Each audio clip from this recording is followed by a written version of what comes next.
So we're going to start this final short session in the lead up to the AGM with a summation of the 2019 conference from Gillian Deane, followed by Christine Hay giving us a short presentation on next year's Sydney conference. So I'll welcome Gillian Deane back to the lectern.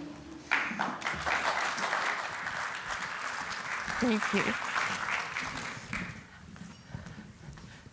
Good morning, our patron, our chairman, and I almost think it's friends rather than ladies and gentlemen. I've met so many of you now. And last night I met 8 of our friends of our Canberra friends, and so that was really exciting, and I've heard back from them overnight. The committee asked if I would reflect on 4 questions about the conference, about the appropriateness of the conference theme, how many members benefited from the conference, particularly from an educational perspective, and the value of holding a conference offshore for the first time in 40 years. We felt very honoured. And the future of a hypothetical Australia-New Zealand Garden History Society.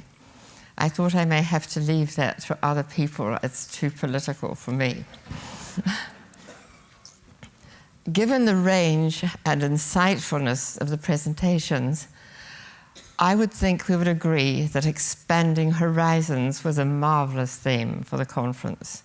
We learnt about Maori and Chinese, about Pākehā and missionary, women's gardens, and the botanical discoveries of Cook and Banks. We learnt about the proliferation of those native trees and plants today, and about the treasures old and new preserved for our enrichment. I liked the session on early gardening, and then gardening today with Fiona was great fun. It encompassed the breadth of historical garden knowledge, and it was exciting and illuminating. So I think our horizons have been expanded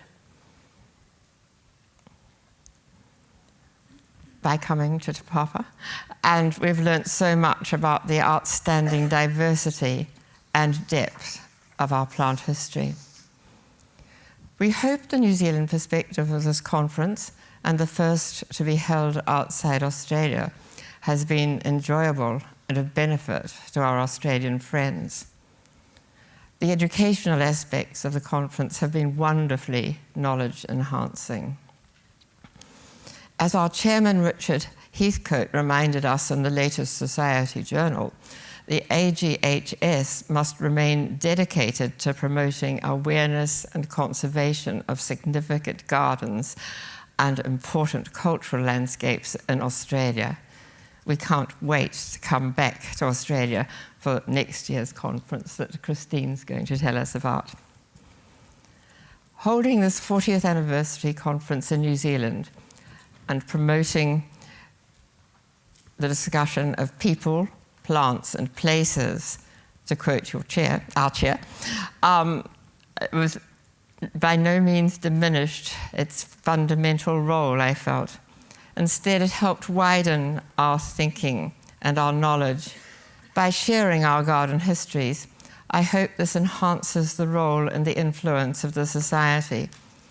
Indeed, if New Zealand could be encompassed within the broader society, I think the New Zealanders who have attended the conference would like that enormously. The huge importance of understanding our historic garden and plant treasures and the preservation for future requires great vigilance, much research, and firm commitment. A society such as ours has an important role to play in this. If that role could extend to encompass New Zealand as well, we would be grateful. Holding a conference offshore requires a lot of additional work from our committee who've helped with the organisation of the conference. I would like to extend to them, on behalf of all the participants, our warmest appreciation and our gratitude to the committee members and to my fellow speakers.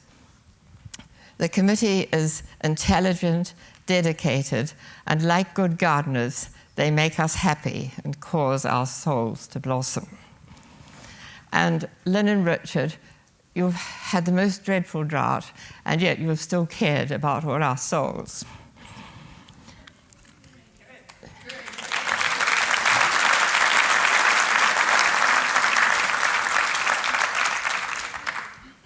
The conference has facilitated new learnings and has stimulated us to renew our commitment to the enhancement and preservation of our outstanding plant and garden heritage.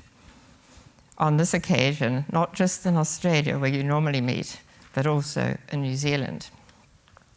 Thank you for being here at Te Papa, which we know is our place, and for generously sharing your knowledge and enthusiasm with us. We've renewed old friendships, we've made new friendships, and enhanced our love affairs with gardens, trees, and plants. Long may that continue.